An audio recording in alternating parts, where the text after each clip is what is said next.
안녕하세요.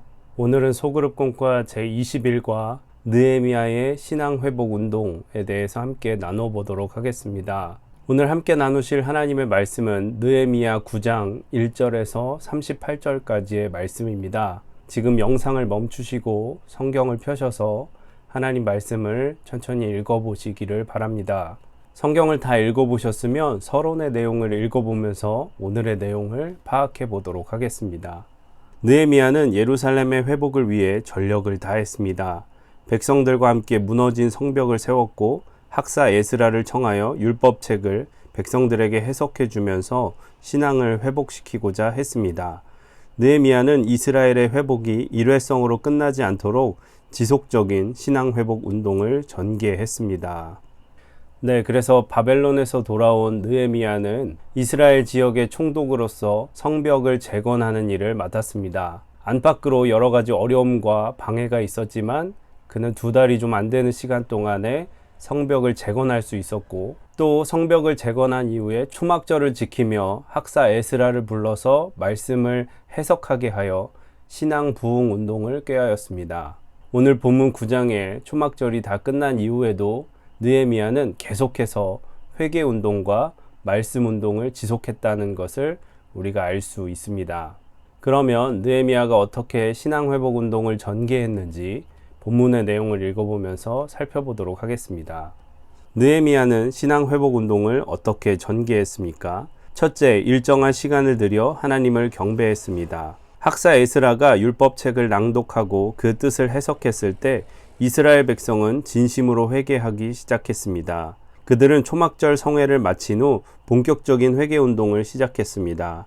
굵은 베옷을 입고 먼지를 뒤집어 쓴 채 금식하며 자신들의 죄와 조상들의 허물을 자백했습니다. 진실한 회개를 위해 낮에 4분의 1인 3시간 동안 여호와의 율법책을 낭독했고, 이후 3시간 동안에는 죄를 자복하며 하나님께 경배했습니다. 무너진 신앙을 회복하기 위해서는 일정 시간 동안 하나님을 경배하는 훈련이 필요합니다. 이 시간은 하나님께 온전히 드리는 성별의 시간입니다. 하나님께 경배하며 말씀을 배우고 기도하는 훈련은 우리의 신앙을 건강하게 회복시켜 줍니다. 그래서 느헤미야와 이스라엘 백성들은 신앙 회복 운동을 전개하면서 그들의 시간을 정하여서 하나님께 회개하는 시간을 가졌고, 또 하나님의 말씀을 청종하면서 그 말씀대로 살고자 애쓰는 모습을 보였습니다. 특별히 고무적인 것은 그들이 단순히 감정적인 회개에서 끝난 것이 아니라 실제로 회개했던 내용들을 실천하면서 굉장히 실천적인 회개 운동을 전개했다는 것입니다. 결국 신앙의 회복이란 다른 것에 있지 않고 우리의 잘못을 회개하고 하나님께 돌아가 그의 말씀을 듣고 그 말씀대로 살고자 애쓰는 것이 신앙의 회복임을 우리가 알 수 있습니다. 그러면 계속해서 두 번째 문단도 읽어보겠습니다. 둘째, 하나님의 역사를 돌아보았습니다. 레위 사람들은 연단에 서서 영원전부터 영원까지 계신 하나님을 송축하며 성경에 기록된 역사를 돌아보았습니다. 하나님이 세상을 창조하신 일부터 시작하여 아브라함과 언약을 세우시고 그 언약을 이루신 하나님의 역사를 선포했습니다. 출애굽 역사와 광야에서 인도하신 하나님을 기억하면서 불순종하고 패역했던 조상들의 역사도 돌아보았습니다. 약속의 땅인 가나안을 차지하고 누렸던 주님의 큰 복에 이어 죄로 인해 패망한 이스라엘 역사도 돌아보았습니다. 오늘의 우리도 하나님의 역사를 돌아보고 깨달아야 합니다. 하나님은 자기 백성들에게 신실하시고 끊임없이 은혜를 베푸십니다. 그러나 연약한 우리는 주의 말씀을 듣지 않고 교만해져 악할 때가 많습니다. 이를 반복하지 않도록 역사의 교훈을 통해 잘못과 죄의 모습을 바로잡아야 합니다. 그래서 느헤미야 9장에서는 6절부터 31절까지 굉장히 긴 분량 동안에 하나님께서 이스라엘과 어떻게 언약을 세우시고 그 언약 가운데 신실하셨는지를 보여주고 있습니다. 또한 이스라엘이 그러한 신실하신 하나님을 배반하고 마음을 악하게 하여 죄를 짓고 돌이켜 우상을 섬겼던 일들에 대해서 돌아보고 있습니다. 느헤미야와 이스라엘 백성들이 그렇게 역사를 되짚어 보면서 깨달은 것은 하나님께서는 결국 은혜로우시며 긍휼히 여기시는 하나님이시라는 것을 깨달은 것입니다. 그들의 죄가 아무리 많을지라도 회개하고 주님께로 돌아가면 주님은 그 약속에 신실하시고 은혜로우시며 긍휼이 많으셔서 결국 이스라엘 백성들을 다시 회복시키실 것이라는 기대감을 갖게 된 것입니다. 우리도 우리의 삶 속에서 신실하신 하나님을 돌아보고 그 가운데 그분의 은혜로우심과 긍휼하심을 의지하여 날마다 우리의 삶을 주님의 그 은혜로우심과 긍휼하심에 기댈 수 있는 저와 여러분이 되시기를 주님의 이름으로 부탁을 드립니다. 그러면 계속해서 세 번째 문단도 읽어보겠습니다. 셋째, 하나님과 견고한 언약을 다시 세웠습니다. 역사를 돌아보면서 은혜를 베푸신 하나님과 그에 반해 악을 행한 이스라엘의 과거를 직시한 백성들은 새로운 언약을 세웠습니다. 그들은 자신들의 악함을 인정했습니다. 그리고 이스라엘을 징계하신 하나님의 공의로우심을 선포했습니다.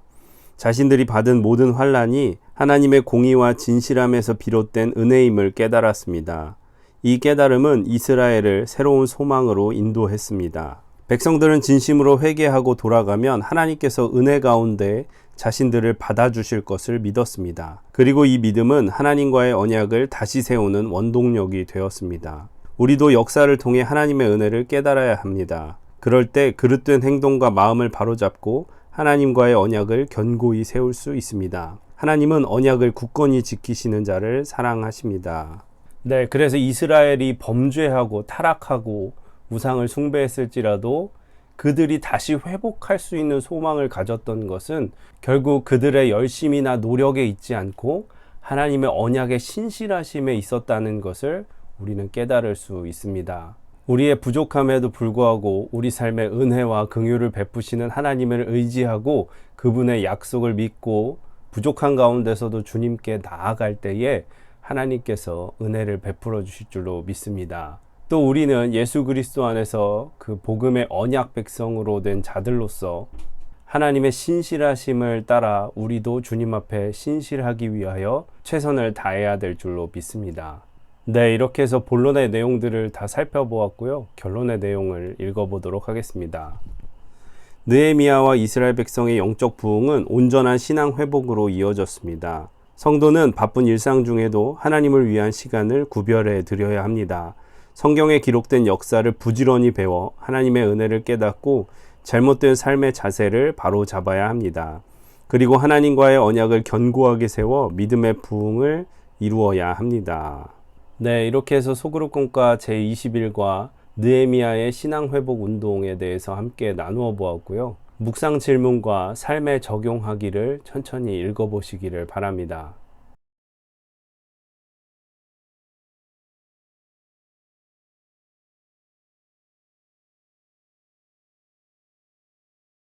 묵상 질문과 삶에 적용하기를 다 읽어보셨으면 오늘 하나님께서 주신 결단의 기도를 하시고 또 교회의 여러 중보 기도들을 하신 후에 마치시면 되겠습니다. 고생 많으셨습니다. 감사합니다.